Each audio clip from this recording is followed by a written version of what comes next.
Pria ini benar-benar seorang pria simpanan. Dari seorang koki bergaji 5 juta rupiah, setelah mengangguk, dia menjadi suami seorang nona kaya. Pekerjaannya setiap hari sangat sederhana. Dia memasak makanan lezat untuk istrinya setiap hari dan menunggunya pulang kerja. Orang luar akan berpikir bahwa pria ini pasti telah melakukan banyak perbuatan baik di kehidupan sebelumnya sehingga hidupnya begitu nyaman di kehidupan ini. Tetapi hanya Kian yang tahu berapa banyak trik yang harus dia gunakan untuk mendapatkan kesempatan yang dianugerahkan surga ini. Bagaimana ceritanya harus kembali ke beberapa hari sebelumnya ketika keluarga Yi sedang mengalami perselisihan internal, ketika kakek baru saja dirawat di rumah sakit karena kondisi kesehatannya yang buruk.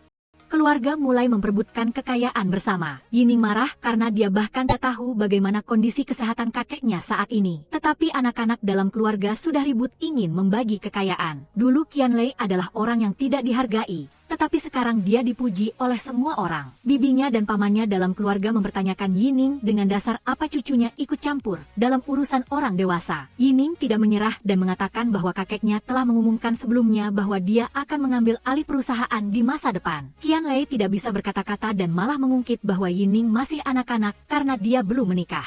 Meskipun Yining belum punya pacar, dia tetap mengumumkan dengan lantang bahwa dia akan menikah minggu depan. Dia meminta Bowen untuk membantunya memilih 3 kandidat yang cocok untuk dinikahi. Meskipun dia telah menemukan kandidat, mereka tidak membuat Yining puas. Orang-orang ini memiliki kepribadian yang aneh yang membuat Yining tidak bisa mencintai mereka. Orang pertama hanya pandai menyombongkan diri, tetapi batinnya kosong dan tidak ada yang menarik. Sedangkan orang kedua terlalu percaya diri, suka bersenang-senang dan benar-benar seorang mama SBO. Orang yang tersisa tidak mengerti nilai dari hubungan yang setara. Ketika Yining hampir putus asa dengan Ria, dia menemukan profil Qianze.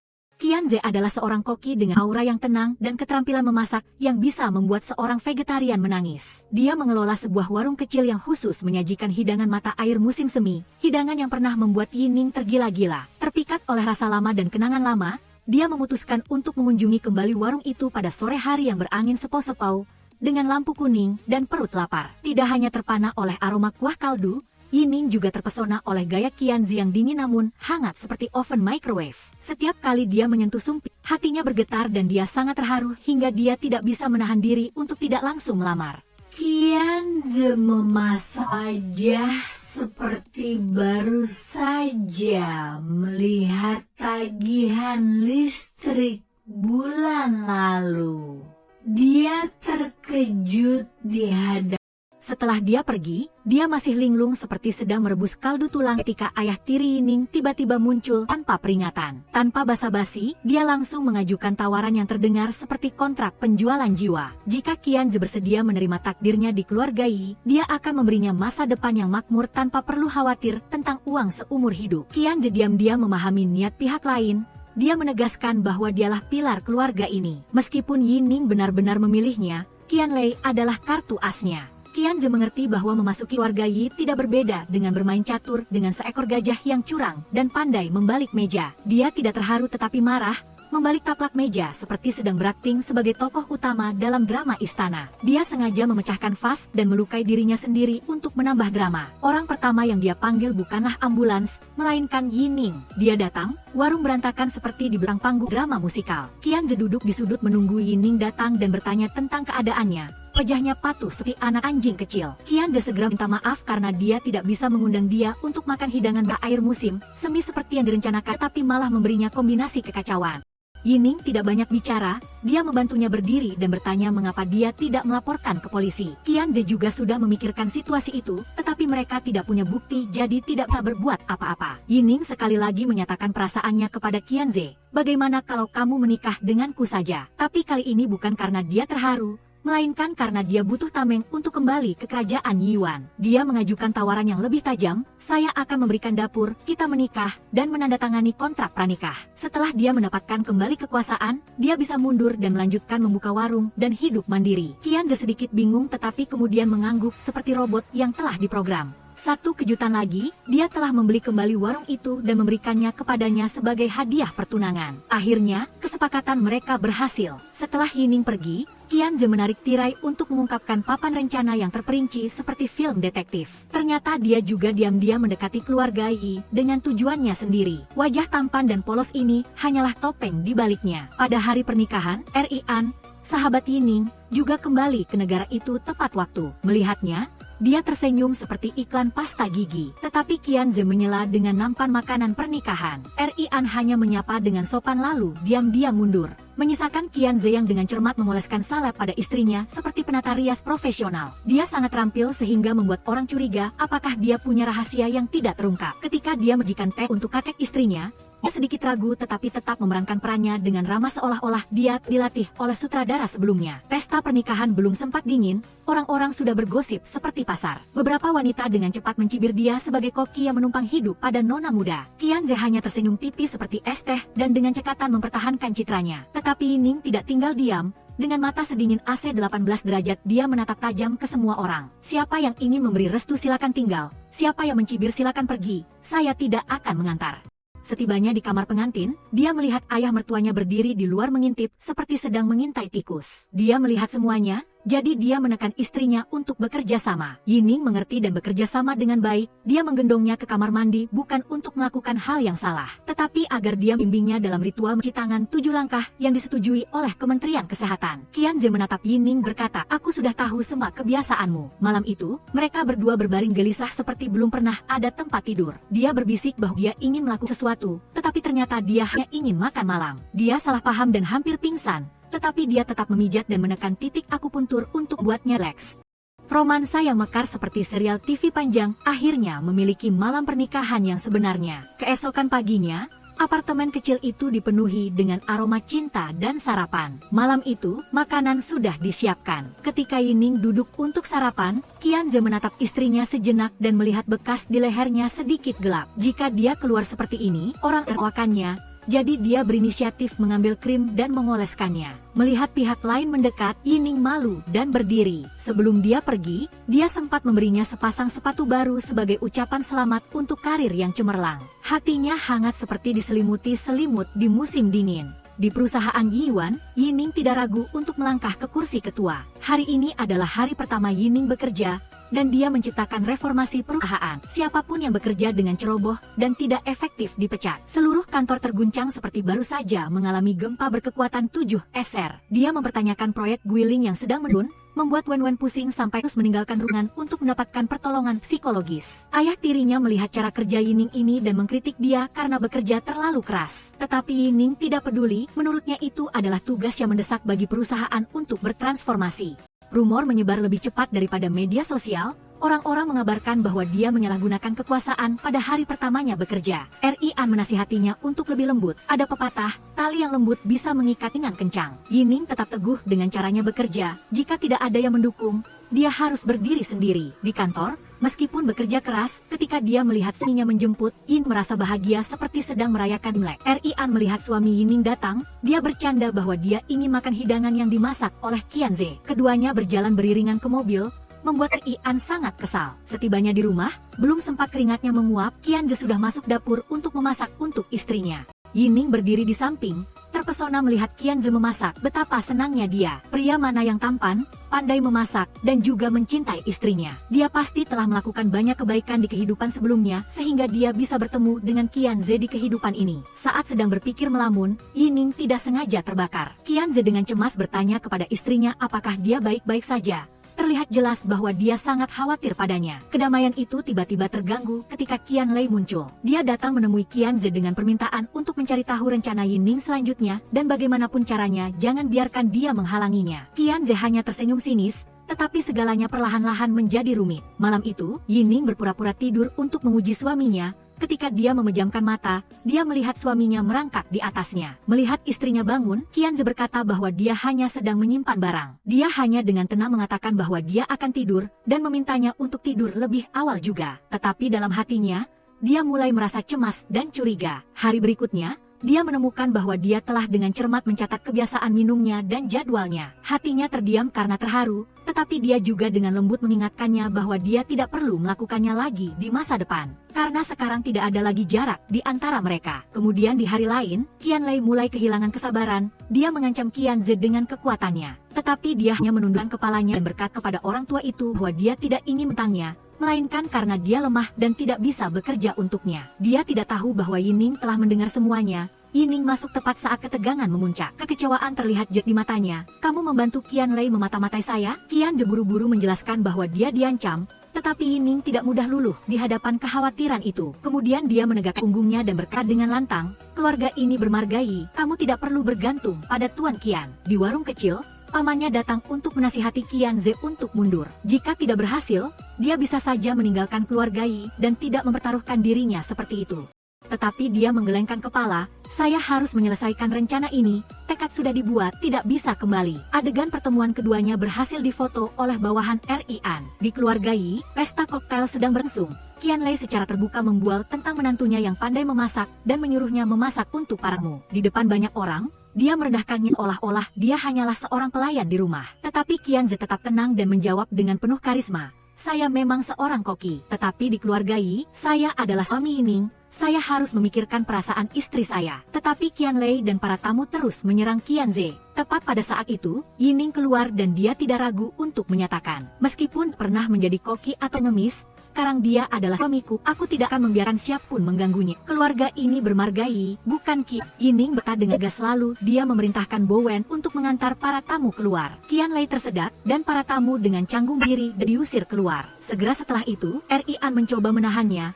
"Saya hanya khawatir dia mendekati kamu dengan tujuan." Dia berikan bukti bahwa Qian memiliki hubungan dekat dengan Ying Xuan, sosok yang kuat di perusahaan Shangsu. Mengapa seorang koki memiliki hubungan itu? Yin menoleh ke Qian Ze. "Saya ingin mendengar penjelasanmu."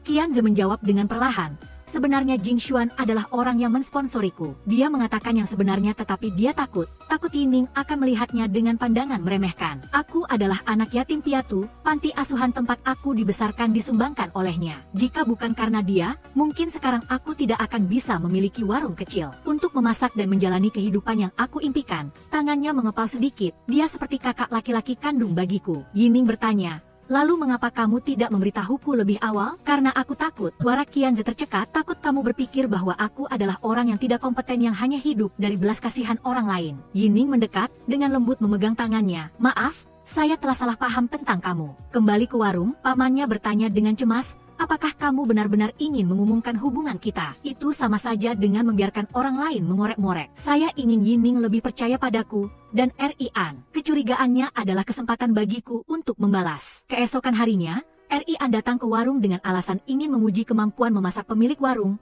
tetapi sebenarnya dia ingin menyelidiki lebih banyak informasi. Siapa sangka dia dijamu dengan hidangan yang sangat pedas. Rian mengerutkan kening, "Sangat pedas. Mengapa hanya diberi air panas?" Setelah itu, dia menggunakan alasan ke kamar mandi dan mulai mengamati sekeliling. Kemudian Rian dengan berani masuk ke ruangan rahasia di belakang. Ketika ketahuan basah, dia tersenyum sinis, "Saya menjamu Anda sebagai teman Yining, tetapi Anda menyelidiki saya seperti penjahat. Apa kesalahan yang saya lakukan?" Keduanya bergumul dan Qian Ze jatuh ke lantai. Tepat pada saat itu Yining muncul. Rian ingin menunjukkan kepadanya apa yang ada di balik tirai, tetapi ternyata hanya resep masakan. Qian Ze menghela napas, "Jika kamu tidak percaya padaku, kita cerai saja." Yining menarik Rian keluar dan memberitahunya tentang kontrak pernikahan. Dia menyuruhnya untuk percaya bahwa dia bisa mempertahankan kekayaan keluarga Yi. "Aku dan dia hanya sepasang suami istri lama. Jika kamu butuh pernikahan kontrak, mengapa bukan aku? Karena kamu tidak bisa membantuku melawan Qian Lei, tetapi kamu bisa menjadi pendukungku dari luar. Sedangkan Qian Ze adalah orang yang saya pilih dengan cermat." Rian tidak bisa berkata apa-apa lagi. Dia tidak perlu khawatir tentang kekayaan Yining, melainkan hatinya. Setelah itu, Yining mendekati suaminya, mengambil bingkai kaca yang lebar dan berkata dengan lembut, "Berikan padaku. Saya akan memperbaikinya untukmu. Jangan marah lagi, ya." Malam semakin larut. Dia bersandar di bahunya dan dia menggosok punggungnya saat dia mengeluh kelelahan. Dia tiba-tiba bertanya, "Apakah kamu menyembunyikan sesuatu dariku?" Dia berhenti sejenak. "Mungkin ada satu hal. Sepertinya aku sudah jatuh cinta." Keesokan harinya, Yining memperkenalkan ruang kerja kepada suaminya dan dengan lembut meletakkan sebuah kartu di tangannya. "Kita adalah suami istri, tentu saja saya percaya padamu. Ambillah kartu akses ini. Sekarang kamu bisa percaya padaku, kan?" Dia hanya menatapnya tanpa mengatakan apa-apa lagi. Sesaat kemudian, Qian Ze masuk untuk mencari dokumen dan dengan cepat memotretnya. Ketika Yining masuk dan melihatnya, dia buru-buru berkata, "Di ruang kerja ini ada banyak buku tentang obat herbal. Saya tidak punya waktu untuk bacanya siang hari, jadi saya menyempatkan diri untuk melihat-lihat sedikit." Dia sedikit mengernyitkan dahi dengan curiga, tetapi tetap membiarkannya. Keesokan harinya, Qian Ze datang ke warung kecil untuk menemui pamannya untuk memberikan dokumen mira dari perusahaan Yuan. apakah kamu ketahuan saat mengambil daftar ini? Qianze menggelengkan kepala, tetapi saya merasa Yining mungkin sudah mewaspadai saya. Pamannya menghela napas pelan, suaranya serius. Qianze, kamu sendirian di keluarga Yi, kamu harus memperhatikan keselamatanmu. Bagiku, tidak ada yang lebih penting darimu. Kemudian matanya berhenti pada nama Ming Rui. Orang ini juga ada dalam daftar janji temu mereka. Dia sudah membuat janji makan siang minggu depan. Dia pria itu buat janji untuk temu di warung kecil pada hari yang ditentukan. Berdiri di kejauhan, Yining diam-diam mengamati, matanya sekilas menunjukkan kecurigaan saat dia menyadarinya. Bukankah itu distributor yang selalu bekerja sama dengan Yuan?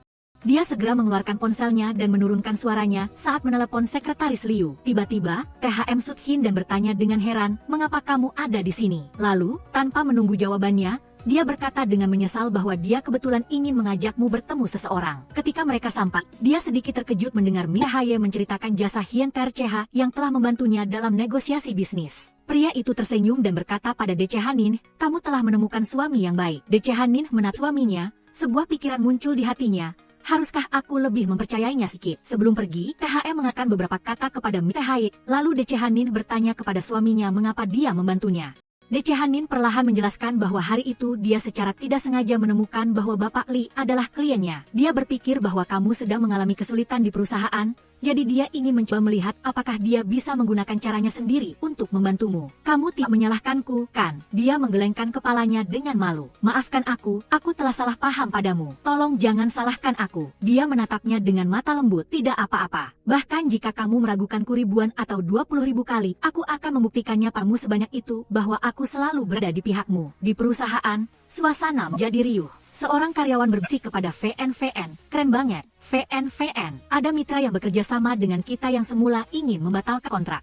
Akan tetapi, Dece Hanin berhasil bernegosiasi. VN mengangguk tetapi dengan nada sinis. Dia memang sangat hebat, aku tidak tahu trik apa yang dia gunakan. Keesokan harinya di perusahaan, Dece Hanin berdiri di depan semua orang dan berkata dengan lantang, saat ini saya memiliki proyek baru di tangan saya. Siapapun yang tertarik dapat mendaftar dengan sekretaris Liu. Tidak lama kemudian, Tin Li juga berbicara. Kebetulan saya juga memiliki pameran kreatif yang membutuhkan lebih banyak orang untuk membantu. Siapapun yang tertarik dapat datang menemui saya. Di bawah, para karyawan ribut berdiskusi. Dece Hanin adalah pemilik masa depan perusahaan.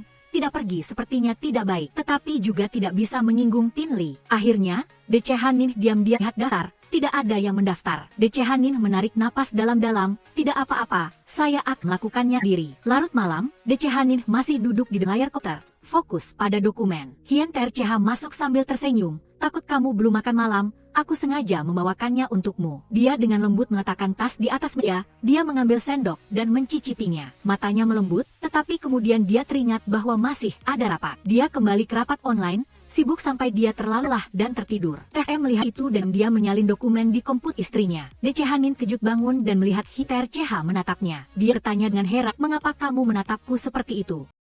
Dia tersenyum lembut dan menjawab, dulu aku tidak menyadarinya. Ternyata wajahmu saat tidur sangat cantik. Setelah dokumen selesai disalin, Hien Terceha tertawa, kalau begitu kita pulang saja. Pagi berikutnya, ketika dia mendengar berita bahwa Dece Hanin telah berhasil menandatangani kontrak dengan Bapak Li, Tin Li VN sangat terkejut. VN ingin melihat siapa yang membantu Dece Hanin, dia kebetulan melihat THM dan terkejut menyadarinya. Bukankah ini pria yang pernah merayuku? Mungkinkah dia adalah suami baru Dece Hanin? Sebuah suara sinis terdengar dari belakang. Dece Hanin datang. VN, apakah kamu tidak punya pria? Mengapa kamu harus terus menempel pada suami orang lain?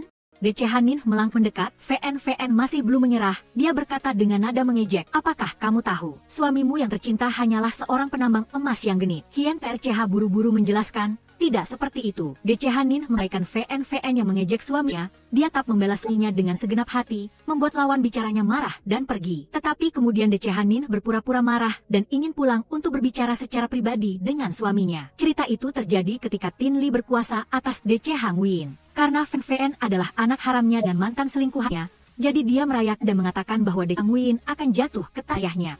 Hien Terceha mendengar hal itu, jadi dia ingin mendekati wanita itu untuk mendapatkan lebih banyak informasi, tetapi tidak ada gunanya, jadi dia menyerah. Hien Terceha meninggalkan perusahaan dan pusing memikirkan cara menjelaskan kepada istrinya. Dia bertemu dengan Bapak Yen lagi. Dia disindir, kenapa? Diusir oleh Dece Hanin. Saya sudah mendengar semuanya dari VN. Hien Terceha menjawab dengan dingin, apa hubungannya denganmu? Apa yang bisa kamu lakukan? Aku juga bisa melakukannya. NHT An menjawab. Hien Terceha mengepalkan tangannya. Matanya tegas. NHT An, kamu sudah bertanya pada ayahmu. Kemudian dia masuk ke lift dan pergi ke toko kecil. Dia memasak sup untuk istrinya untuk menenangkan diri. Maafkan aku benar-benar salah. Decehanin menatapnya lama lalu berkata dengan lembut, sebenarnya aku sudah tahu tentang masa lalumu sejak lama. Sekarang untuk melamar kerjaan pun harus ada periksaan latar belakang, apalagi menikah, jadi mengapa kamu masih memilihku? Hien Terceha bertanya-tanya, ini adalah pernikahan kontrak, kamu punya tujuanmu, aku punya tujuanku, tidak ada yang lebih mulia dari yang lain. Lagi pula, aku memilihmu karena kamu pernah membantuku, seolah-olah kenangan lama kembali. Saat itu di sebuah bandara internasional, Decehanin sedang telepon dengan mendesak meminta banyak orang untuk membantunya membeli tiket pesawat. Tetapi meskipun dia membayar berkali-kali lipat, tidak ada yang bisa membantunya. Lalu kakeknya menelepon, memberitahukan bahwa ibunya tidak bisa menunggu lebih lama lagi. Dia menangis malu. Kemudian sebuah tangan terulur, itu adalah Hien Terceha. Dia mengundangnya masuk untuk minum semangkuk sup panas. Seseorang yang dapat memberikan kebaikan tanpa pamrih kepada orang asing pasti bukan orang jahat, jadi aku memilihmu. Hien Terceha menggenggam tangan istrinya. Awalnya memang karena kondisimu sangat baik, jadi aku setuju. Tapi kemudian aku menyadari bahwa kamu adalah orang pertama yang menghargaiku, menyemangatiku, dan juga banyak membantuku. Jadi, aku tulus padamu. Dia tersenyum, mereka berdua hendak mendekat satu sama lain ketika seorang karyawan yang tidak tahu apa-apa masuk dan merusak pemandangan indah itu. Setelah dia pergi, dia berkata kepada THM, sepertinya Decehanin adalah orang yang baik. Jadi, jika dia mengetahui tujuan sebenarnya dari THM, apakah menurutmu dia bisa menerimanya? Hien Terceha juga tidak tahu apa yang terbaik untuk dilakukan karena dia juga tidak ingin menyakitinya. Oleh karena itu, dia mengalihkan targetnya untuk mencari informasi ke Tin Li. Kembali ke rumah DCH, THM menyusup ke kamar Tin Li untuk mencari tahu. Tepat pada saat itu dia membawa kekasihnya kembali. THM bersembunyi di balik tirai dan mendengar wanita itu berbicara tentang Bapak VNG di pabrik bahan baku. Berkat dia bertanya apakah DCH Nguyen bisa mengimpor beberapa ton bahan baku lagi. Tin Li mengeluh bahwa DCH Nin sangat ketat akhir-akhir ini. Tunggu sampai gelombang badai ini berlalu baru kita pikirkan lagi. Kemudian pasangan itu melanjutkan untuk menemukan suara. Tepat pada saat itu, seorang pelayan berkata dengan hormat, menantu laki-laki, kakek mengundangmu untuk datang. Setelah itu, Tin Li pergi. THM mengirim pesan kepada anak buahnya untuk memikirkan cara agar THM Lien meninggalkan rumah DCH. Kemudian telepon THM Lien berdering, selamat, Anda telah menjadi pelanggan beruntung yang memenangkan hadiah utama. Dia mendengung tidak percaya, tetapi ketika dia mendengar bahwa tidak ada Gian, hanya perlu datang untuk mengambil hadiah, dia segera semangat dan pergi. THM kembali ke toko kecil dan mengetahui bahwa Tin Li dan THM Lien saling mencintai sejak muda. Sedangkan wanita yang baru saja ditipu untuk pergi, dia pergi ke markas polisi, pasti tidak akan marah. Tapi setelah itu, pasangan itu malah berkencan lagi. THM merasa sangat jengkel. Dia menggunakan alasan bahwa kakek sedang tidak baik-baik saja untuk memanggil DCH Nin kembali. DCH Nin bergegas masuk ke kamar pasien dengan mata penuh kekhawatiran. Sementara itu, Bapak YN dan THM malah bertengkar. Lalu dia kembali keluar untuk membela Hien Terceha. Kemudian dia bertanya-tanya, Kak si sehat, mengapa tiba-tiba pingsan? Hien Terceha tergagap, itu Tin Li. DCH Nin bergegas ke kamar ayahnya. Dia mendengar suara erangan di dalam dan langsung masuk dengan marah. Air mata berlinang, pasangan selingkuh. Apakah kalian pantas untuk ibuku? Tin Li maju dan membalas, ibumu sudah meninggal begitu lama, wajar saja jika ayah mencari orang lain. Dia mengambil foto ibunya, marah, kalian berani melakukannya di depan ibuku, sungguh menjijikan. Dia menghancurkan foto ibunya dan ayahnya menjadi dua dan membuang bagiannya, melukai tangannya. DCH Nin keluar, dan NHT An buru-buru menutupi lukanya dengan handuk untuk menghentikan pendarahan. Setelah itu, dia dengan lembut menghiburnya. Hien Terceha melihat itu dan terpaksa menyimpan kotak P3K di tangannya. Sampai malam, dia masih melihatnya minum sendirian. Dia meletakkan hidangan mata air di dekatnya lalu pergi. Larut malam dia tersandung ke kamarnya untuk mencarinya dan berterima kasih atas hidangannya. Tetapi dia juga mengatakan yang sebenarnya bahwa dia tahu dia telah mengaturnya agar dia melihat apa yang terjadi hari ini. Hien Terceha mengangguk pelan mengakui bahwa dia sudah tahu sejak lama. Hanya saja dia tidak tahu bagaimana harus mengatakannya padamu. DCH Nin menggenggam tangannya dengan erat, matanya tegas, jangan khawatir, aku pasti akan mengusir mereka di sini. DCH Nin sumabuk, panasnya alkohol membuat pipinya memerah, dia menariknya mendekat, setengah canda setengah serius, mereka berdua menghabiskan malam yang penuh gairah. Pagi berikutnya, dia bangun dengan sakit kepala yang samar, lalu perlahan mengingatnya. Setelah itu dia tersenyum malu. Hien Terceha memintanya berjanji padanya bahwa dia tidak boleh minum sembarangan di luar, Setelah itu dia ingin ciumnya tetapi dia malu dan kabur. Setelah sarapan, Decehanin membawakan bubur untuk kakeknya. Kakeknya mengangguk puas dengan hidangan yang telah dimasak dan susah payah oleh Hien Terceha. Setelah itu, kakeknya khawatir ketika cucunya berbalik melawan Tinli. Kamu baru saja menjabat, jangan bertindak berdasarkan emosi. Jika kamu membuat masalah besar, lawan akan memegang kendali. Decehanin mengangguk, suaranya penuh tekad. Kakek jangan khawatir, aku pasti akan melindungi kerja keras kakek dan ibu. Di perusahaan, ketika dia mendengar berita bahwa Decehanin berniat untuk memotong jalur produksi Chow Quilin, produk inti yang membantu perusahaan menghasilkan keuntungan. Tinli marah lalu menyuruh VN untuk memberitahu berita ini kepada kelompok Koelie. Mereka telah mengikuti jalur ini sejak pabrik didirikan. Jika mereka tahu Decehanin ingin memotongnya segera setelah dia menjabat, pasti akan ada kerusuhan.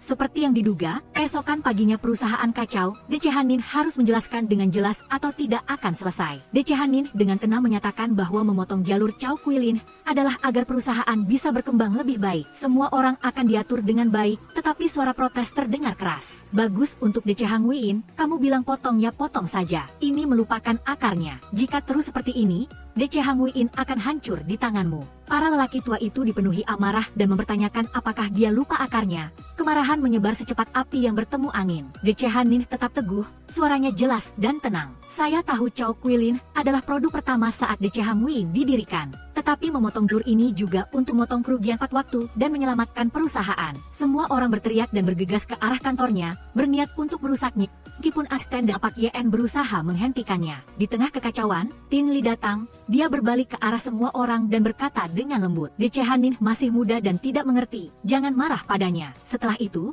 dia menyuruh seseorang untuk mengundang kerumunan itu pergi minum teh dan membicarakan masalah. Ketika semuanya mereda, NHT An mekah ke sisi Decehanin, hanya penuh kekhawatiran. Sementara itu, dia sangat mengerti bahwa apa yang terjadi hari ini tidak sederhana. Tetapi Decehanin hanya tersenyum tipis. Matanya tidak menunjukkan sedikit pun rasa takut. Meskipun dia mencoba trik apapun, aku akan melakukan pekerjaanku dengan baik. Dia sudah bertekad dan tidak bisa digoyahkan. Tepat pada saat itu, Yen Tan di rumah Hien Terceha melihat istrinya minum dengan sedih. Dia sangat khawatir. Dia masih duduk di sana diam-diam tanpa berkata apa-apa. Dia berdiri dan berkata, aku akan membuatkanmu makanan enak. Lalu dengan lembut dia berkata, perut adalah organ emosi manusia. Kalimat itu pernah dia ucapkan berkali-kali, tetapi hari ini terasa lebih dalam dari sebelumnya. Api di kompor menjadi hangat, dapur tercium aroma yang lembut. Setelah sepotong kecil, Decehanin mengangguk. Tentu saja suasana hatinya jauh lebih baik. Decehanin berterima kasih kepada Hien Terceha karena telah merawatnya dengan sangat penuh perhatian. Terkait urusan perusahaan, Hien Terceha juga tidak bisa membantu apa-apa. Dia hanya bisa memasak makanan enak untuk menghibur Decehanin. Decehanin menggigit bibir bawahnya. Hari ini aku dimarahi oleh selompok orang. Mereka semua adalah karyawan senior sejak Decehanguin didikan. Mereka bilang aku lupa akarnya, bahwa Decehanguin akan hancur ditku. Apakah aku melakukan kesalahan? Dia menatapnya lama lalu berkata dengan tegas, jangan dengarkan mereka. Aku tahu berapa besar kamu mencintai Decehanguin. Bagaimana mungkin kamu bisa menghancurkannya? Decehanin mengangguk pelan. Aku tahu apa yang harus kulakukan sekarang. Dia tersenyum, aku akan selalu berada di sisimu.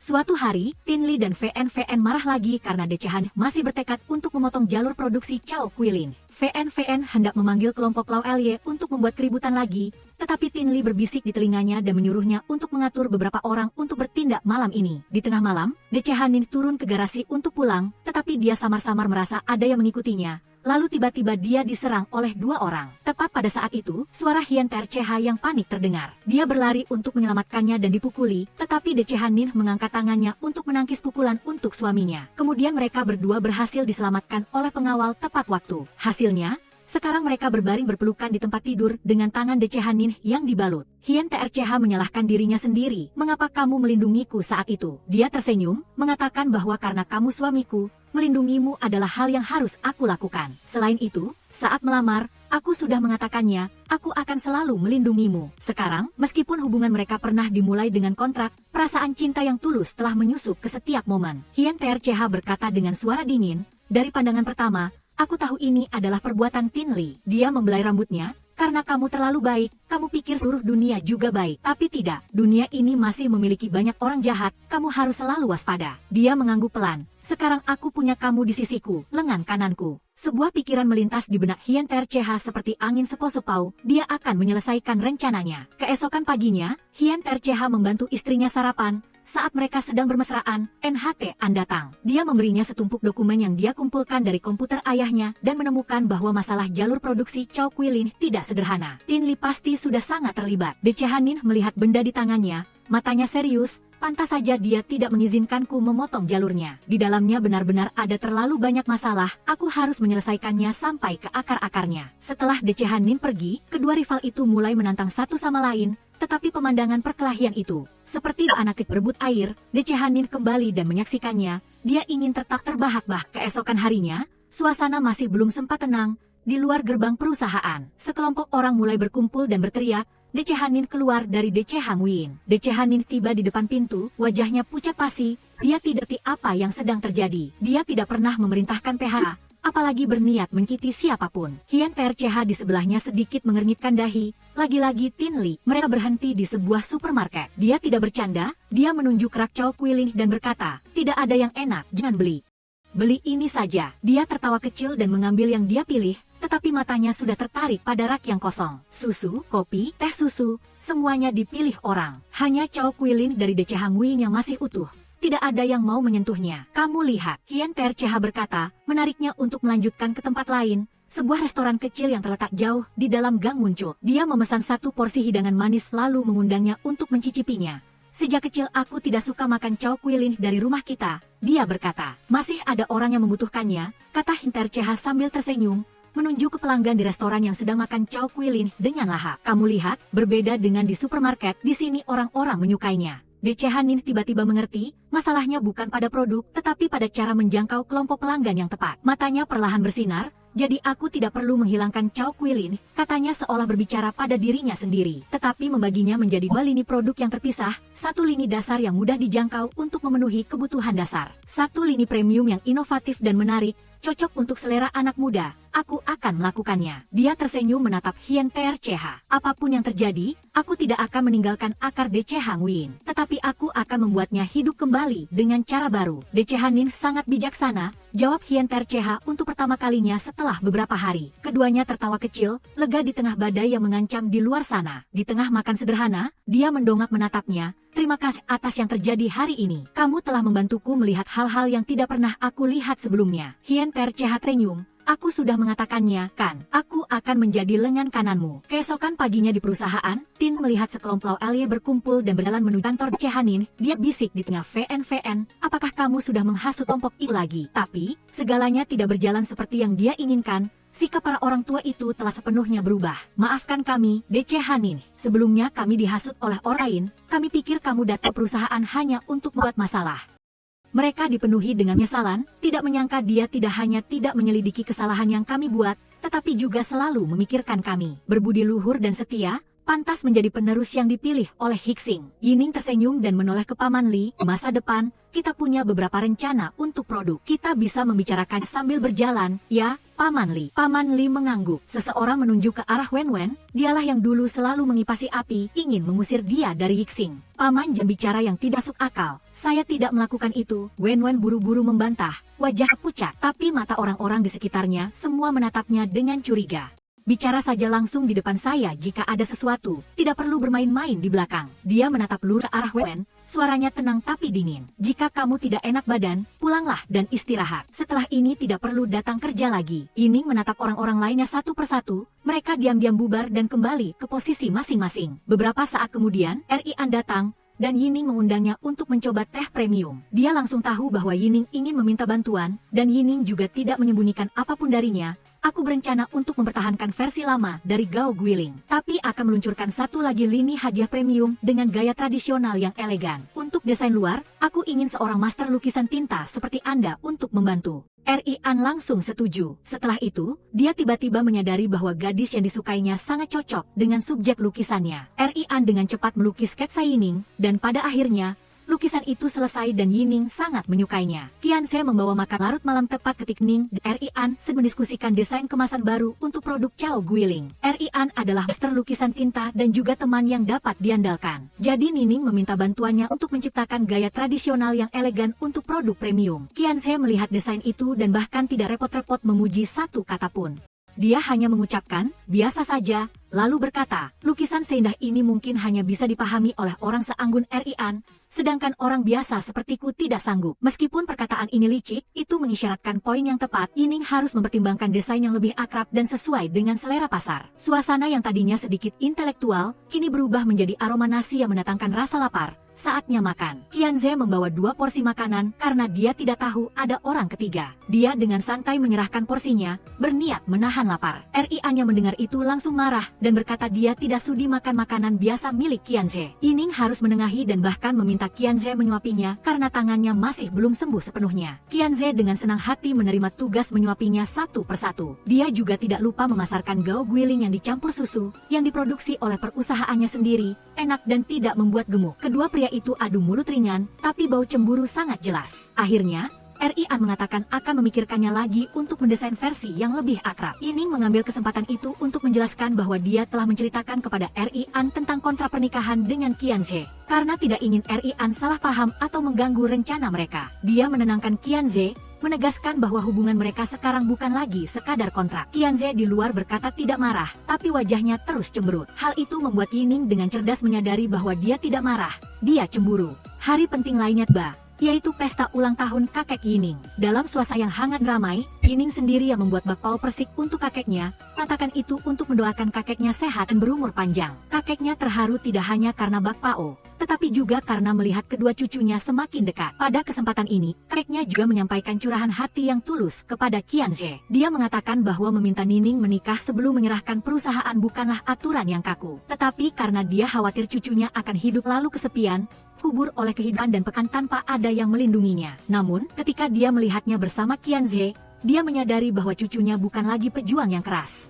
Dia lebih anggun dan lembut, dan Qianze juga berjanji akan merawatnya dengan baik. Di hadapan banyak orang, kakeknya secara resmi mengumumkan pengalihan semua saham dan aset kepada Yining, memberinya posisi ketua dan CEO Yixing Group. Semua orang terus-menerus memberikan ucapan selamat dan bersulang, sementara Nining minum dengan sangat bersemangat. Rian juga hadir, dengan gembira mengatakan bahwa akhirnya Yining telah mencapai mimpinya. Tapi kemudian dia terdiam saat melihat Qianze memapahnya karena Yining sedikit mabuk. Nining yang setengah sadar menuntut untuk menciumnya, dan puncaknya adalah ketika Qianze menggendongnya kembali ke kamar tidur dengan wajah datar berkata, bagaimanapun juga, kita adalah suami istri. Rian membalas, itu hanya kontrak kan? Tapi Qianze meliriknya lagi dan menekankan, kalau begitu, kamu harus lebih ingat tugasmu sebagai teman masa kecil, ya? Setelah itu, Qianlei berinisiatif mendekatinya. Dia ingin Rian mengkhianati Yining, menggunakan saham dan bekerja sama dengan ayah Rian untuk mendukung pihaknya. Sebagai gantinya, dia akan membiarkan Yining datang kepadanya dalam keadaan utuh. Kedengarannya seperti undangannya menggoda,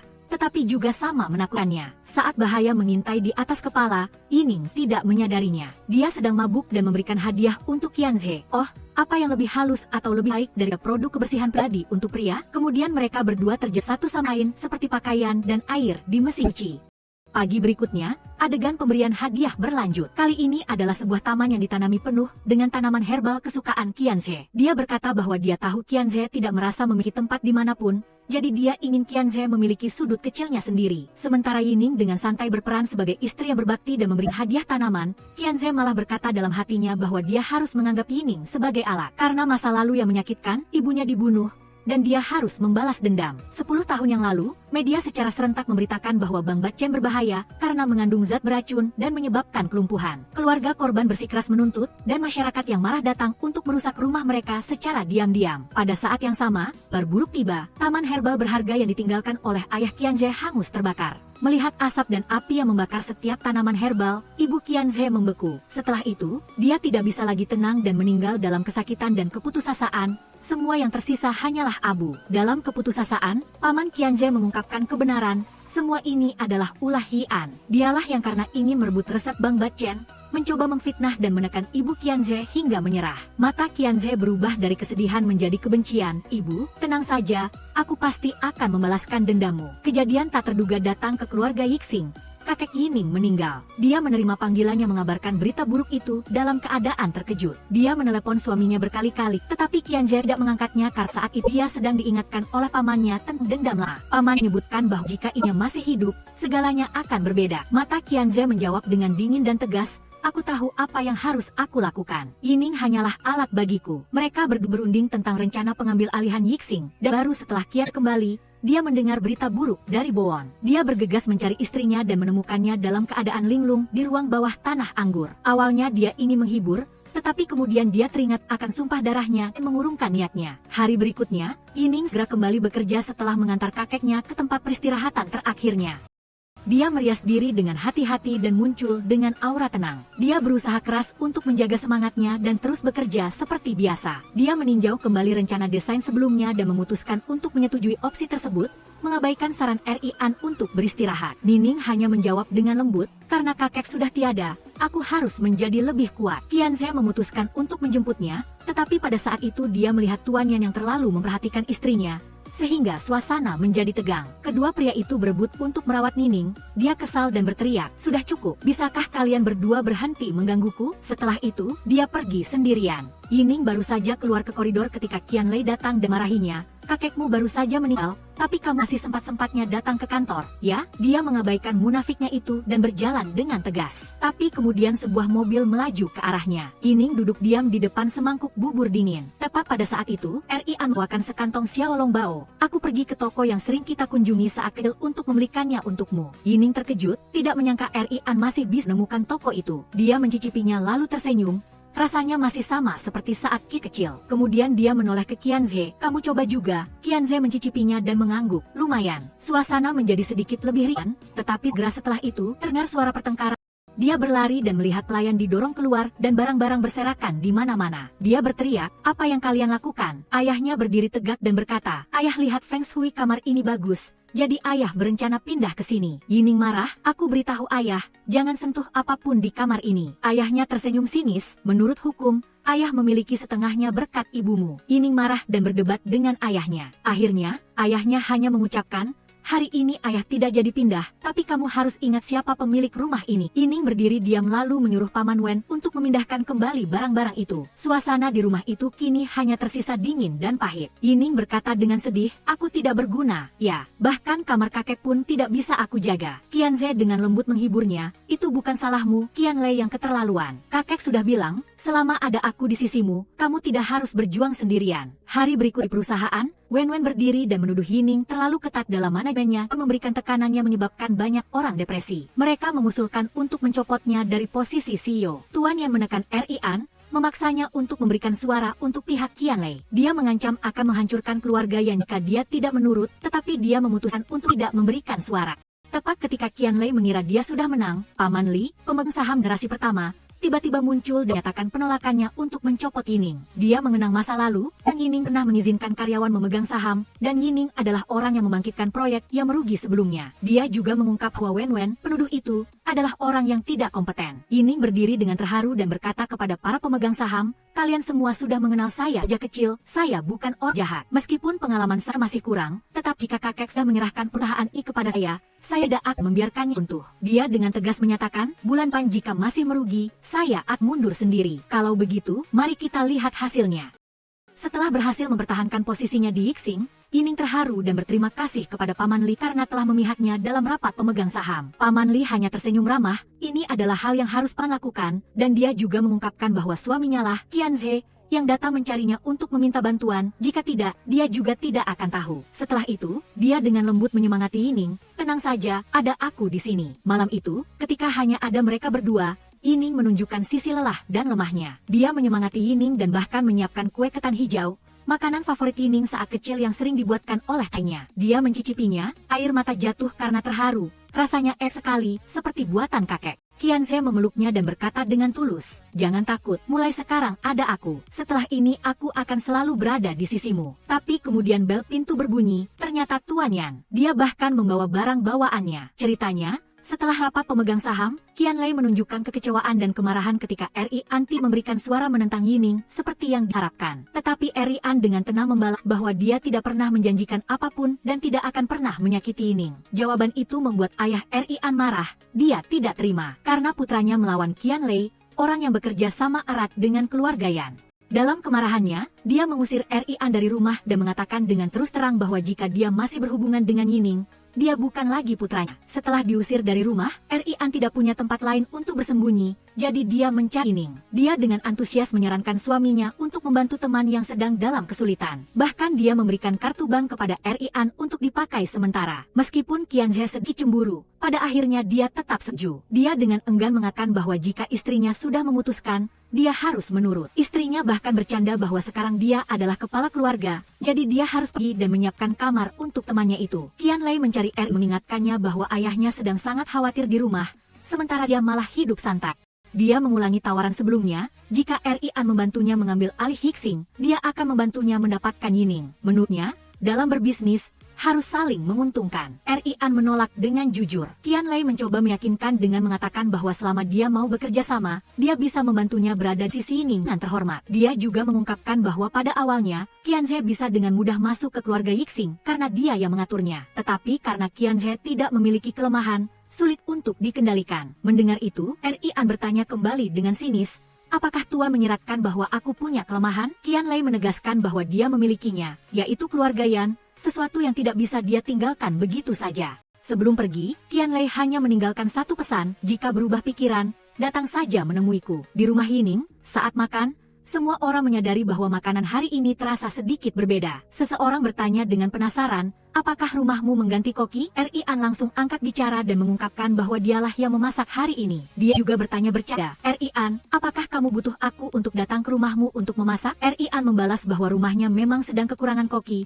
membuat suasana menjadi tegang. Kedua pria itu terus-menerus saling menawarkan makanan sampai Nining harus mengangkat alisnya dan berkata, cukup. Pada akhirnya, kalian mau makan atau tidak? Malam itu, Qianze sedang melihat-lihat menu dengan seksama, meneliti hidangan super pedas. Di tengah keintiman, dia bertanya apakah dia merasa panas, dan dia setuju bahwa sepertinya memang panas. Dalam hati, dia berkata pada dirinya sendiri, Qianze, kamu tidak boleh tenggelam, kamu harus ingat misimu. Keesokan paginya, Yining membawakannya sarapan, tetapi Qianze curiga, dari sup pedas hingga bakpao yang juga terasa pedas. Dia curiga ini adalah jebakan Ri An dan diam-diam menahannya. Sebelum keluar, Yining menyuruhnya untuk makan lebih banyak karena akhir-akhir ini sering hujan dan udaranya lembab. Setelah dia pergi, Ri An muncul di dapur, canggung dengan bahan-bahan, menyebabkan dapur hangus. Akibatnya, Qianze harus turun tangan membantu, dan pemandangan itu menjadi aneh ketika Yining kembali dan menyaksikan dua pria berdiri sangat dekat di dapur. Satu orang memasak, satu lagi matanya sakit karena cabai. Dia menyindir,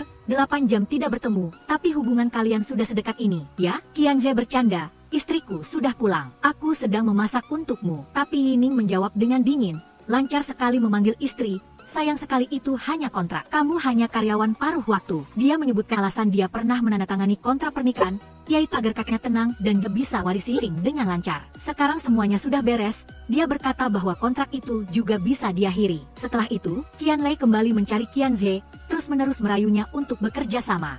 Qianze dengan terus terang menolak Qianlei dan juga mengonfirmasi bahwa orang di balik serangan terhadap Yining di ruang bawah tanah adalah dia. Ri An marah dan menuduhnya keji. Qianlei tertawa sinis dan mengatakan bahwa Ri An juga hanya menempel pada Yining dan membuatnya tergila-gila. Jika kamu tidak pergi, lain kali tidak hanya tanganmu yang akan terluka. Terlalu sakit hati, Qianze memutuskan dengan gas. Dia berkata kepada Yining, kita akhiri saja kontrak ini. Meskipun Yining menahannya dan mengatakan tidak pernah menganggapnya sebagai karyawan kontrak, dia tetap bersikeras untuk pergi. Yining bingung, tidak tahu mengapa Qianze tiba-tiba marah dan pergi, atau apakah dia cemburu pada Ri An.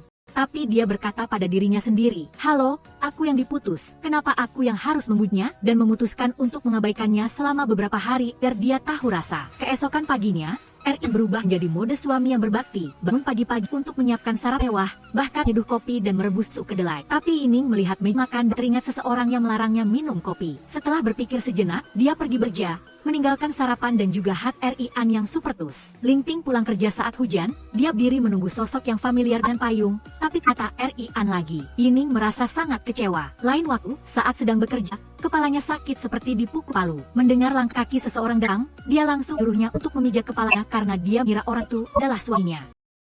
Namun, ketika dia menyadari itu Erian, dia langsung pergi. Di mana-mana dia melihat bayangan Qianze, membuatnya merindukan pria itu. Kali ini dia bertekad untuk melampiaskan kesedihannya dengan minum, tetapi dia malah menemukan pesan tertulis dari Qianze. Pesan itu mengatakan agar dia tidak minum alkohol karena akan mencium sembarangan, dan jika terlanjur minum, ada obat penghilang mabuk di sana. Yining yang sedih dan ingin melampiaskan, minum sampai mabuk, bahkan ketika Rian datang untuk membujuknya, dia malah mengira itu Qianze. Dalam keadaan setengah sadar, dia menuntut untuk cium, dipeluk, dan meminta Qianze untuk berada di sisinya selamanya. Sementara Rian mungkin juga mengerti bahwa dia hanyalah pengganti dalam hubungan ini. Nining pergi menemui Rian, dan dia berkata, selama lebih dari 20 tahun ini, aku selalu ada di sisimu.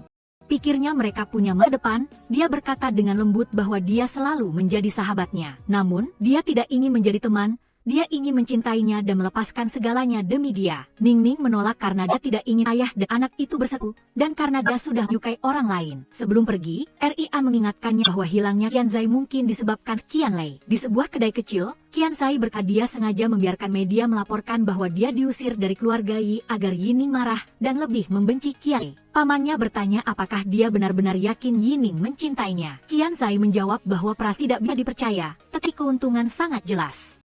Dia percaya Yining akan melindungi citranya untuk mempertahankan posisinya di Yuan. Yining segera menanyai Qianlei tentang apa yang dilakukan pada suaminya, dan dia menjawab dengan tenang bahwa dia hanya membantu Qianzai menyadari posisinya. Pada saat yang sama, Bo Wen melaporkan bahwa Qianzai dihentikan di kedai dan diberitakan dengan judul yang mengejutkan. Suami baru Yining ditinggalkan sementara para wartawan terus-menerus menanyainya, namun dia tetap diam. Situasi mulai tegang ketika Yining muncul dan langsung membantah semua rumor. Qianzai si suamiku. Jika dia adalah seorang benalu, mengapa dia membuka kedai makan sendiri?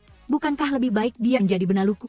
Kemudian dia mengakhiri dengan mengatakan bahwa hubungan mereka sangat baik dan tidak lupa berbalik dengan sangat manis di depan kamera, mengabaikan kontrak dan kata, aku sudah pilihmu. Setelah itu, mereka kembali ke rumah dan memadu kasih untuk melampiaskan kerinduan mereka selama berhari-hari. Namun, di tengah momen manis itu, mereka tiba-tiba mendengar suara ayah angkat yang menyuruh Bo membersihkan kamar Sin Lian Jing Wen bisa tinggal. Sang ayah menuntut hak waris Paruh dan membawa ibu tiri sangat kurang ajar putrinya, Wen untuk mempermalukan Yining. Ning membalas dengan tajam, bahkan jika ibu memelihara anjing selama 20 tahun, anjing itu akan setia. Tidak seperti Anda. Puncaknya adalah ketika Sin Lian berani membawa-bawa ibu Yining yang sudah meninggal untuk menghinanya. Yining tidak bisa menahan diri lagi dan mengangkat tangannya untuk membalas, tetapi dia didorong jatuh. Suasana sangat tegang hingga Qianzai harus maju untuk membela istrinya. Tetapi dia segera dipermalukan, urusi saja urusanmu sendiri. Akhirnya, Qianzai menarik tangan Ningning. Tidak ada gunanya berdebat dengan mereka, ayo kita pulang saja. Setelah itu, dia menggendongnya kembali ke kamar dan membiarkan mereka melakukan apa yang mereka inginkan. Sin Lian mulai berperan sebagai nyonya rumah dan mengkritik pembantu dari hal-hal kecil. Saat dia menggerutu, dia berbalik dan melihat Ningning dan Qianzai berpelukan dengan mesra di ruang tamu. Ningning bahkan bertingkah manja dan Qianzai menciumnya sebagai balasan, membuat wanita itu sangat marah hingga dia tidak bisa berkata-kata. Sin Lian cemburu melihat Qianzai begitu perhatian pada Yining. Sin Lian berbalik dan merenyek pada Qianlei untuk dipijat dan mengeluh lelah. Qianlei menyindir Qianzai sebagai benalu, dan Sin Lian buru-buru menyanjung dan mengaku bersalah karena telah masuk perangkap Yining. Akhirnya, Qianlei dibujuk dengan manis, dan dia segera menarik selimut dengan istri barunya. Keesokan harinya, Qianzai membuka kulkas untuk mengambil acar untuk istrinya, tetapi tidak ada yang tersisa. Dia berbisik, jika kamu suka, makan lebih banyak, dan benar saja, Nyonya Jiang sakit perut sepanjang malam. Menggabungkan panas dan dingin tanpa pengetahuan yang tepat, benar-benar seperti senjata makan tuan versi dapur. Rian datang untuk menjenguk Yining setelah keribuhan di rumah dan kebetulan dimintai bantuan untuk melihat proyek baru. Dia mengangguk setuju dan memuji ide memilih Feng Yu sebagai perwakilan yang sangat cocok. Yining sangat senang, tetapi siapa sangka di rapat perusahaan dia diblokir oleh Qianlei. Dia mendorong Wen untuk menjadi wakil direktur departemen pemasaran dan menendang Ningning keluar dari proyek. Semua itu disetujui oleh para pemegang saham tanpa kehadirannya. Yin harus mengalah dan berharap Wen menyelesaikan tugasnya. Wen berbalik dan merenyek meminta bantuan Tuan Yan, tetapi dia ditolak mentah-mentah. Aku hanya membantu Ningning, bukan orang lain, katanya. Dia sangat marah ketika melihat Qianzai akrab dengan Ningning. Dia cemburu dan bersumpah akan merebut semua yang dimiliki Ningning. Keesokan paginya, Wen berpura-pura kakinya terkilir untuk meminta Qianzai memijatnya dan memanfaatkan kesempatan itu untuk merayu. Tinggalkan Yining dan ikut aku. Apapun yang dia miliki, aku juga bisa memberikannya padamu. Setelah mendengar itu, Qianzai hanya mencibir, kalau begitu, bisakah kamu memberikan Yuan? Wen merayu Qianzai, mengatakan bahwa apapun yang bisa diberikan Yining, dia juga bisa memberikannya. Dia bahkan menawarkan agar dia mengikutinya daripada tinggal bersama Yining. Tetapi Qianzai menolaknya mentah-mentah, dan dia dengan marah memecahkan pot ramuan berharganya. Tepat pada saat itu istrinya datang, dan dia menjambak rambut Wenwen untuk memintanya bertanggung jawab. Yang diketahui hanyalah Yining dan Wenwen bertengkar di dalam kamar. Sangat lama, baik Qianzai maupun Qianlei tidak bisa masuk. Kemudian Yining membuka pintu, dan Qianlei masuk dan memeluk Wenwen untuk pergi, bersumpah akan membuat Yining membayar. Qianzai mengenang kembali pertama kali dia bertemu Wenwen.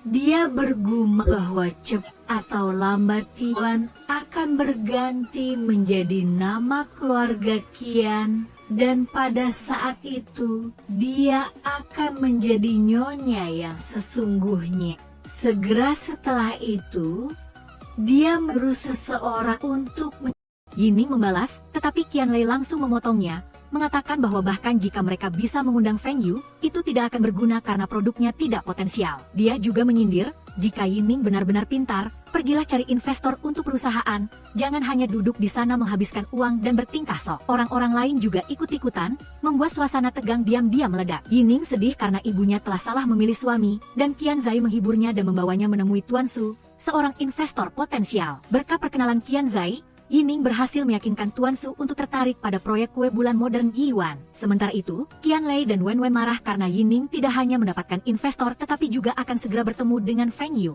Wenwen bertekad untuk tidak membiarkannya berhasil. Dalam perjalanan menuju pertemuan, ban mobil Yining kempes, dan Qianzai segera memperbaikinya. Perhatian dan kepeduliannya membuat hubungan mereka semakin intim. Yining ditekan oleh Wenwen dan Qianlei karena belum berhasil mengundang Feng Yu sebagai perwakilan, dan proyek barunya hampir saja ditangkan. Namun, secara terduga Feng Yu muncul tepat waktu dan mengungkapkan dia adalah sahabat masa kecil Yining, membuat seluruh ruang rapat terkejut. Pernikahan itu memaksa Qianlei untuk menyerahkan semua sahnya dan meninggal perusahaan, membuatnya pergi dengan marah. Setelah itu, Yining terus bekerja hingga larut untuk menyelidiki penyelewengan yang pernah digelapkan oleh Qianlei.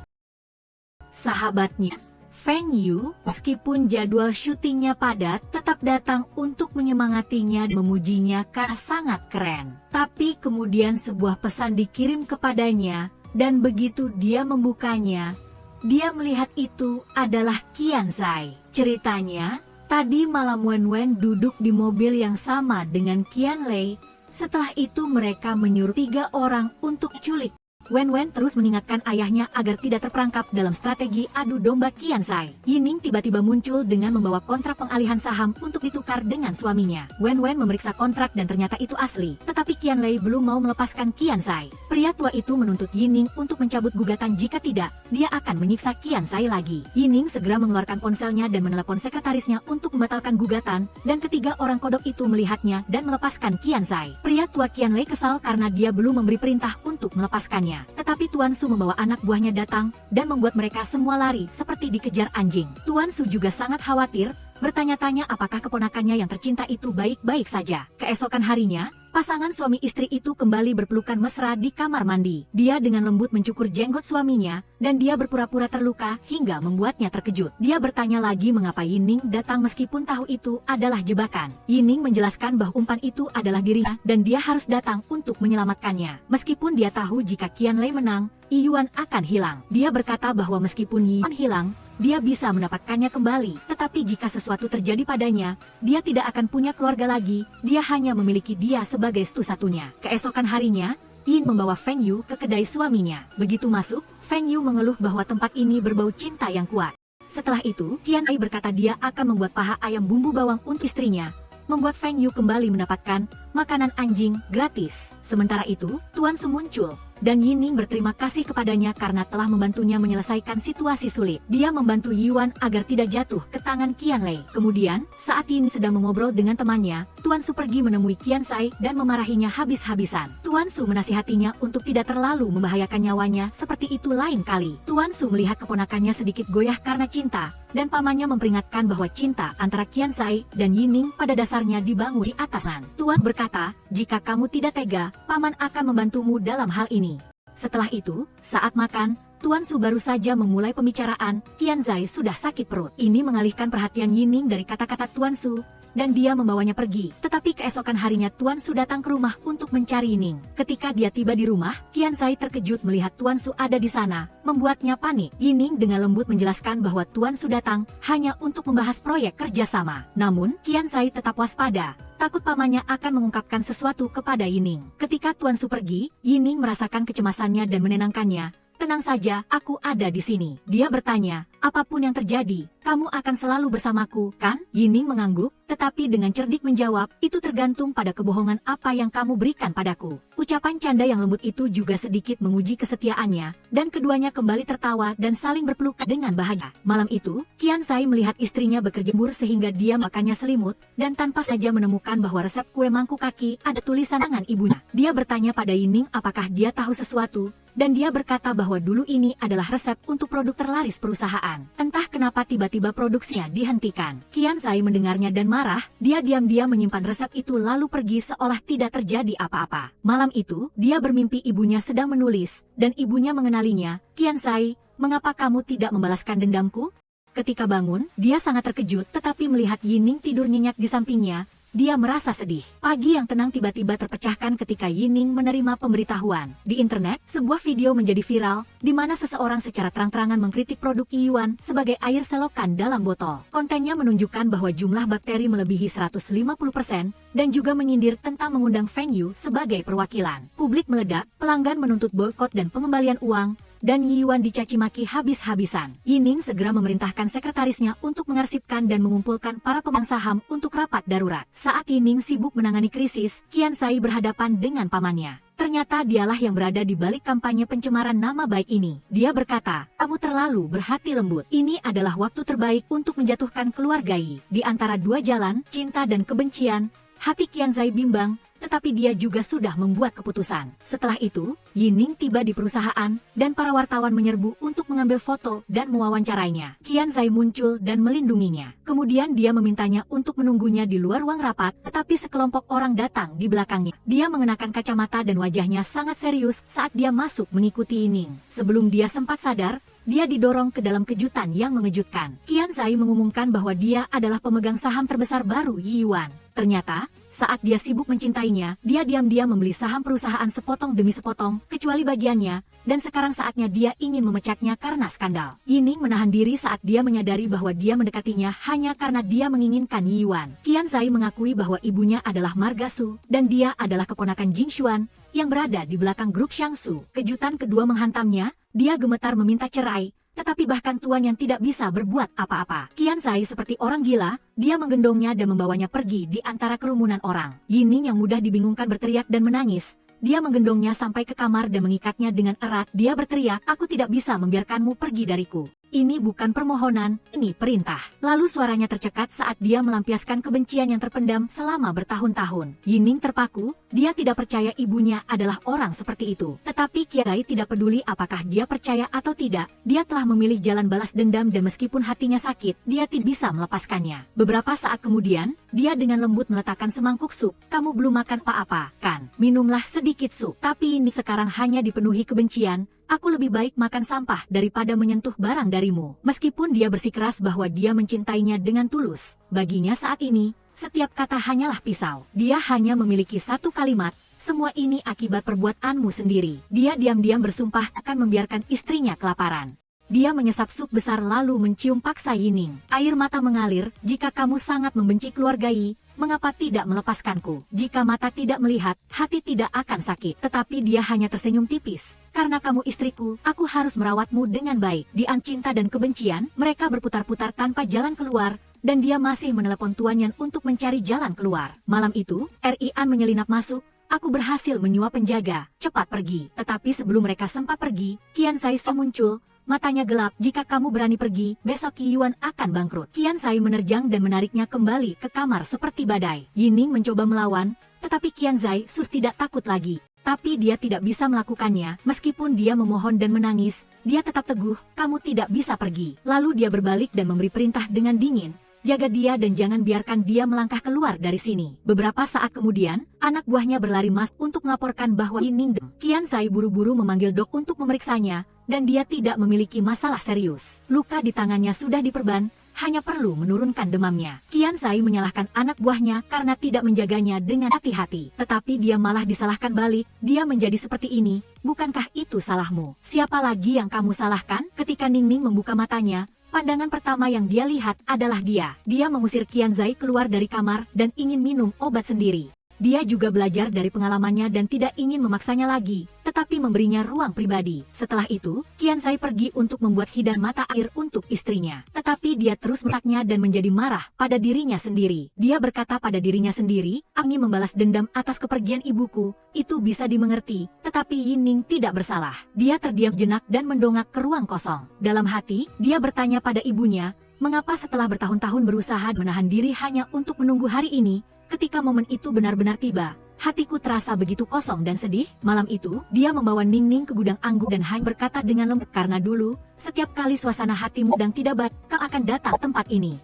Hari ini dia memasak mie minyak bawang dan hidangan mata air, mengundangnya untuk makan bersama. Dia memannya dan berkata, "Jika hal-hal menyakitkan itu tidak pernah terjadi, mungkin kamu akan menjadi suami yang baik." Kemudian dia tiba-tiba bertanya apakah dia masih ingat pertama kali dia datang ke sini untuk mencarinya. Saat itu, dia masih sedih karena pengkhianatan Qian Lei terhadap ibunya. Tanpa diduga, sekarang aku duduk dan minum dengan orang yang sama yang mengkhianatiku. Itu benar-benar konyol. Qian Zai menatapnya dan berkata dengan lembut, "Jangan bicarakan hal-hal lama lagi. Hari ini mari kita minum bersama saja." Setelah beberapa saat dia jatuh, Yining meninggalkannya. Dia berlari untuk tanya apakah dia perlu menahan Yining. Qian Zai bangun dan menggelengkan kepalanya. Mungkin dia harus membiarkannya pergi. Namun, ketika dia bangun, dia melihatnya merawatnya di sampingnya. Qian Zai tertegun dan sedikit senang. Dia bertanya, "Kamu tidak pergi?" Yining berkata, "Jika kamu tidak bisa minum, jangan berpura-pura minum." Dia berkata, "Jika kamu tidak bisa benar-benar kejam, jangan belajar dari orang lain untuk menjadi orang jahat." Dia terdiam dan bertanya apakah dia tinggal karena dia, tetapi dia menggelengkan kepalanya dan menjawab bahwa bukan itu. Dia tinggal karena ibunya. Sebelum menemukan kebenaran, dia tidak akan pergi. Dia ingin keluar dan menyelidiki masalah ini dengan jelas. Akhirnya, dia menganggap setuju dan mereka berdua pergi ke perusahaan, di mana dia mengalihkan perhatian pamannya agar Yin bisa pergi ke ruang arsip untuk mencari dokumen. Bertemu di kantor, Qian Zai langsung bertanya bagaimana Jing Xuan akan menangani Yuan. Jing Xuan menjawab bahwa menurut rencana lama, dia akan memecat semua manajer, mengintegrasikan Yuan ke dalam Shangsu dan sepenuhnya membuang merek Yuan. Qian Zai ragu-ragu lalu berkata bahwa dia ingin mempertahankan Yuan untuk membuat kue mangkuk kaki. Jadi dia berharap Jing Xuan bisa menyerahkan Yuan kepadanya. Jing Xuan tersenyum sinis dan berkata Qian Zai sudah dewasa dan mulai menuntut hak. Kemudian dia setuju dan berkata dia akan menyerahkannya kepadanya setelah dia selesai menanganinya. Keluar dari kantor, dia pergi ke ruang arsip dan melihatnya masih sibuk mencari dokumen, tetapi tuan yang juga berada di sisinya. Sebenarnya sangat marah, tetapi perlu menyelesaikan pekerjaan besar. Akhirnya dia tiba-tiba bersorak ketika menemukan dokumen yang diperlukan, yaitu rencana proyek yang pernah dihentikan oleh He Qing. Ini termasuk rencana pengembangan dan surat niat kerjasama dengan Wan Qiu. Dia menunjukkannya kepada pria itu dan menegaskan bahwa resep kue mangkuk 8 kaki yang menurutnya dicuri sebenarnya telah dibeli kembali dengan benar oleh He Qing dan tidak ada cerita tentang penganiayaan atau perebutan. Dia menatap langsung ke matanya dan bertanya kembali, jika demikian, siapa sebenarnya yang paling diuntung dari hilangnya kue mangkuk 8 kaki? Sekarang Qian Zhe membawa Yi Qing ke taman herbal ibunya bertahun-tahun yang lalu untuk mengumpulkan informasi lebih lanjut. Jalan masuk masih ada kincir angin dan pemandangannya masih sama seperti saat dia masih kecil. Namun, ketika sampai di taman herbal, tempat ini telah berubah menjadi area liburan dan wisata milik grup Su. Yi Qing dengan sopan bertanya kepada karyawan di sana apakah tempat ini dulunya adalah taman herbal. Karyawan itu membenarkan dan menjelaskan bahwa grup Su telah berusaha semaksimal mungkin untuk mempertahankan taman herbal lama, dengan harapan setiap tamu yang datang ke sini akan merasakan penyembuhan dari alam. Dia berbicara dengan nada rendah kepada Qian Zhe bahwa resor ini dibangun tidak lama setelah ibunya meninggal. Dia tersenyum masam dan berkata pada dirinya sendiri bahwa sungguh ironis jika seseorang yang pandai menipu orang lain justru ditipu. Dia melontarkan kata-kata sinis bahwa pria itu sangat menyedihkan. Kemudian dia mengungkit masa lalu dan mengingatkan bahwa dulu pria itu pernah bertanya kepadanya, jika suatu hari dia menipunya, apakah dia akan meninggalkannya. Saat itu dia pernah bercanda bahwa jika penipuan cinta masih bisa dimaafkan, tetapi jika penipuan uang, jangan pernah bertemu lagi. Sekarang sudah waktunya. Dia berkata jangan pernah bertemu lagi. Qian Zhe buru-buru pulang untuk bertanya kepada laki-laki itu, tetapi teringat kata-kata provokatif yang menyalahkan Yi Qing saat itu. Dia juga bertanya mengapa taman herbal itu berubah menjadi resor dan dijelaskan bahwa itu karena terbakar dan direnovasi. Dia juga bertanya mengapa Cucun datang ke sana, dan sang paman berbohong bahwa dia memimpikan ibunya. Setelah itu, Enze meminta untuk mengambil alih proyek kue mangkuk 8 kaki, juga melap pemecatan staf pamannya, karena mereka adalah inti. Akhirnya Jingxuan setuju tetapi menekankan bahwa Qianze adalah orang dari Xiangsu, bukan dari keluarga Yi. Sesampainya di perusahaan, Lao Li marah dan ingin mengundurkan diri karena merasa malu bekerja di bawah Qianze. Meskipun diyakinkan bahwa daftar pemotongan belum diumumkan dan semua orang masih dipertemukan, dia tetap memutuskan untuk pergi. Qianze buru-buru menghentikannya dengan memanggilnya ke kantor secara pribadi dan menekankan perannya dengan Yi Qing.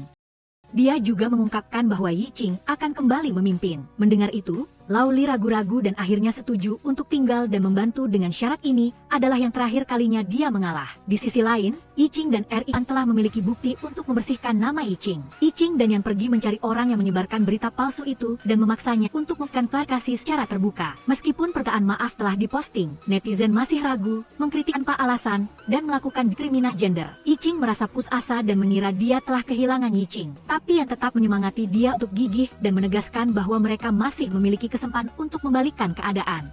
Ketika dia kembali ke rumah, tiba-tiba datang badai petir besar. Qianze bergegas menyimpan herbal-herbal berharga yang diberikan istrinya ke dalam rumah. Dia mengatakan kepada wanita itu bahwa dia sangat menghargai mereka, tetapi sudah lama wanita itu tidak lagi percaya kata-kata darinya. Saat Qianze sakit, asistennya membawakan obat dan menyalahkan Yi Qing yang terlalu kejam membiarkan pria itu kehujanan sampai pingsan. Yi Qing dengan tegas menjawab bahwa pria itu memilihnya sendiri, jadi dia harus menanggungnya, dan mengatakan bahwa melindungi tanaman obat itu adalah keinginannya sendiri dan tidak ada hubungannya dengan dia. Yi Qing dan Rian datang ke ruang kerja untuk berbicara. Dia menemukan bahwa orang di balik semua masalah dan yang paling diuntungkan jelas adalah Jingxuan. Sekarang dia juga telah menyelidiki bahwa serangkaian berita dari masa lalu semuanya berasal dari satu alamat IP. Selama dia bisa menemukannya, dia akan tahu siapa yang menyebarkan rumor tentang kue mangkuk 8 kaki. Qianze datang membawa teh dan kue, mencoba mendekati Yi Qing, tetapi dia tolak dingin dan diejek karena taktik penderitaannya. Rian juga mengusirnya dengan sopan, mengatakan bahwa mereka sedang membicarakan hal-hal penting yang tidak pantas didengar oleh orang luar. Meskipun sedang sakit, Qianze tetap datang ke perusahaan Lao Li untuk memberitahunya bahwa di masa lalu, Qianlei pernah menentang proyek kue mangkuk 8 kaki karena khawatir akan kehilangan modal investasi. Qianze mulai curiga bahwa Qianlei telah bekerja sama dengan Jingxuan sejak awal dan mungkin dilindungi,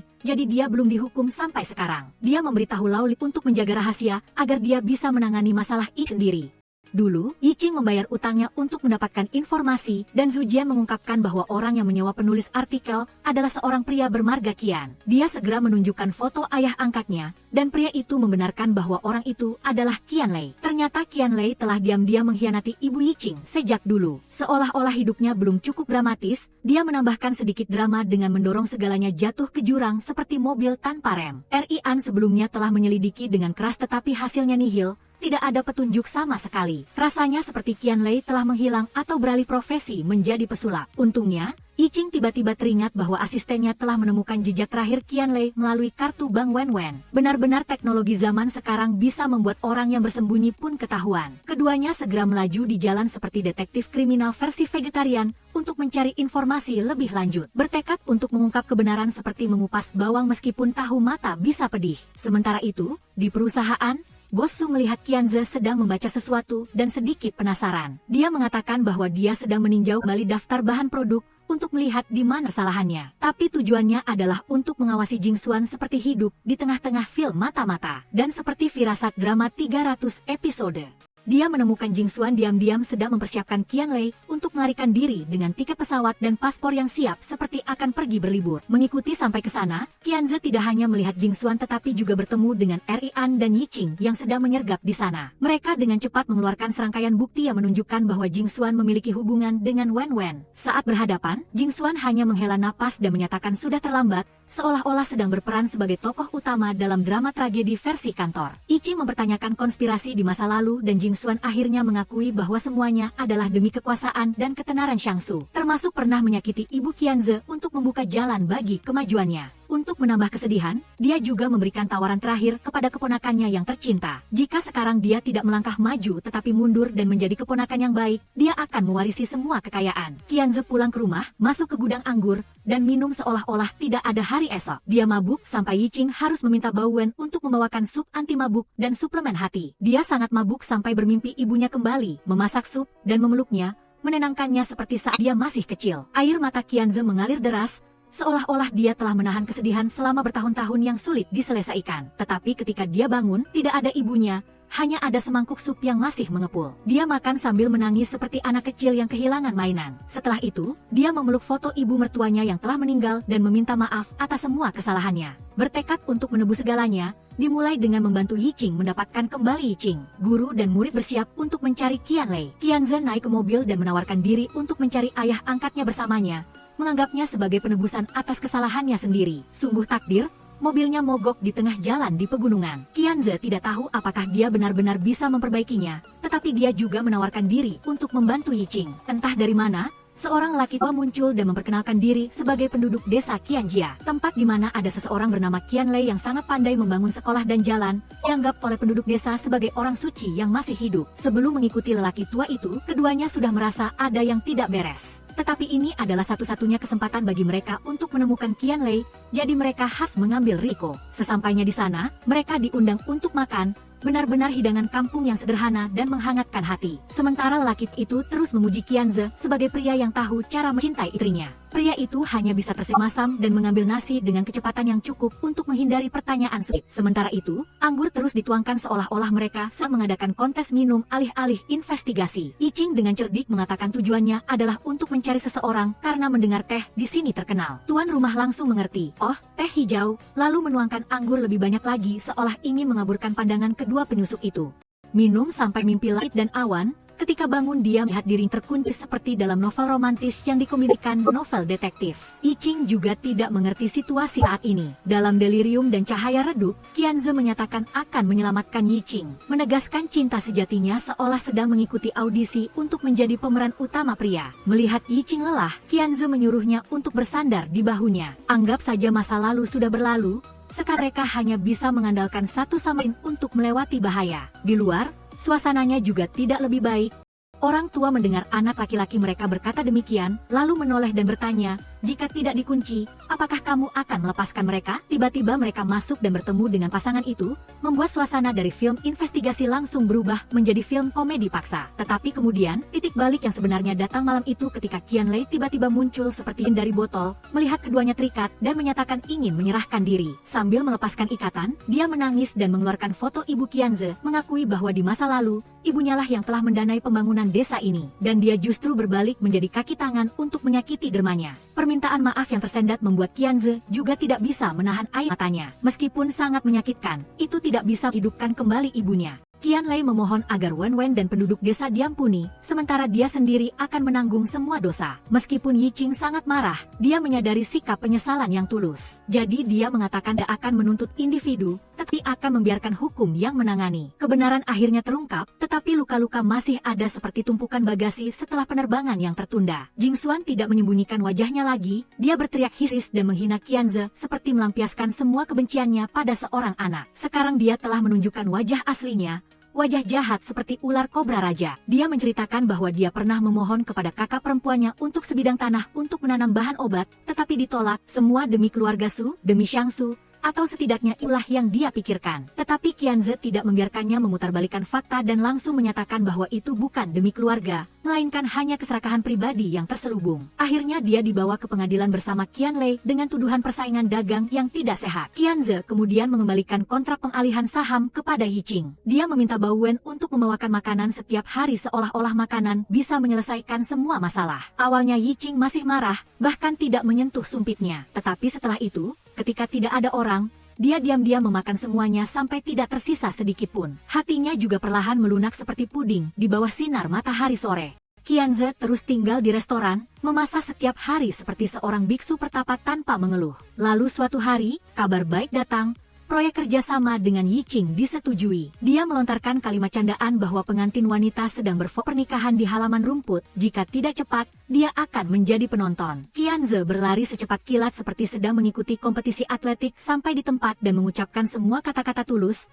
mengakui bahwa awalnya dia mendekat karena tujuan pribadi, tetapi kemudian benar-benar jatuh cinta. Tetapi orang yang kembali dengan gaun pengantin adalah Feng Yu, yang membuat Qianze kaku. Karena takut dia akan mengganggu semua orang, kru film mengusir Qianze keluar. Dia berlari seperti dikejar hantu mencari Yiqing, hanya takut dia akan jatuh ke tangan orang lain. Tetapi mungkin hati Yiqing sudah dingin, dia tidak menerima permintaan maafnya. Hanya memasak satu kali makan dan meminta maaf dengan mudah. Apakah semudah itu? Untuk membuktikan ketulusan hatinya, Qianze memberikan semua kekayaan yang dimilikinya kepadanya. Yiqing akhirnya goyah terhadap Qianze. Teman baiknya juga menyadari bahwa Yiqing masih memiliki perasaan terhadapnya. Tetapi sekarang dia sudah cukup sadar untuk menyadari bahwa cinta bukanlah segalanya. Beberapa hari kemudian, Yiqing diundang untuk mensurvei taman herbal. Yiqing setengah berharap orang yang akan dia temui hari ini adalah Qianze, tetapi setengahnya lagi masih ragu. Namun, jika orang itu benar-benar Qianze, dia tidak tahu bagaimana harus menghadapinya. Yiqing tidak menyangka Qianze sudah menunggunya di kebun stroberi. Kebun stroberi ini adalah bibit yang diberikan Yiqing kepadanya. Karena Yiqing pernah mengatakan dia suka makan stroberi,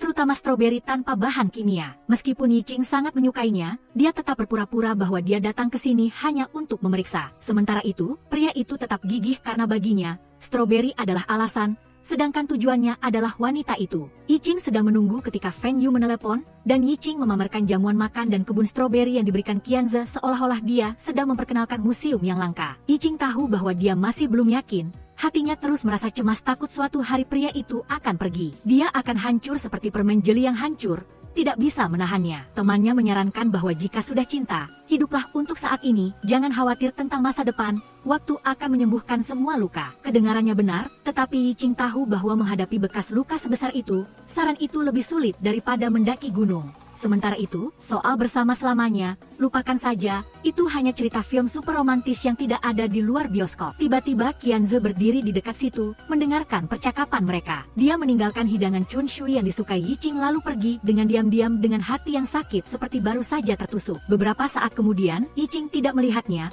dia berdiri mencari, dan melihat hidangan yang dia buat masih ada di sana. Tiba-tiba dia teringat pertama kali mereka bertemu juga berkat hidangan ini, rasanya masih sama. Hidangan yang mengandung banyak cinta dan penyesalan dari Qianze. Yiqing merenungkan dirinya sendiri, bukankah dia juga secara tidak sengaja telah menyakiti orang dicintainya? Setelah Yiqing pergi ke luar negeri untuk sementara waktu, dia menerima kabar bahwa Rian akan menikah. Namun, secara kebetulan dia melihat sebuah mobil penjual sup hangat dengan nama Yiqing. Tiba-tiba, kenangan tentang Qianze tanpa sadar muncul dalam ingatannya. Keduanya tidak menyangka akan bertemu lagi dalam keadaan seperti ini. Qianze sebelumnya telah menyiapkan banyak kata-kata mengharukan jika dia bertemu mantan kekasihnya. Tetapi dalam situasi ironis seperti ini, dia hanya bisa mengucapkan, "Halo, pelanggan yang terhormat." Perasaan keduanya akhirnya meledak. Mereka mendekat lalu saling bertukar kata-kata cinta. Namun, tepat di saat yang paling manis, telepon sekretaris berdering, mengabarkan bahwa tidak bisa membeli tiket pesawat karena badai salju besar selama beberapa hari terakhir. Yiqing merasa sangat senang, bertemu kembali dengan mantan kekasih yang terpisah bertahun-tahun.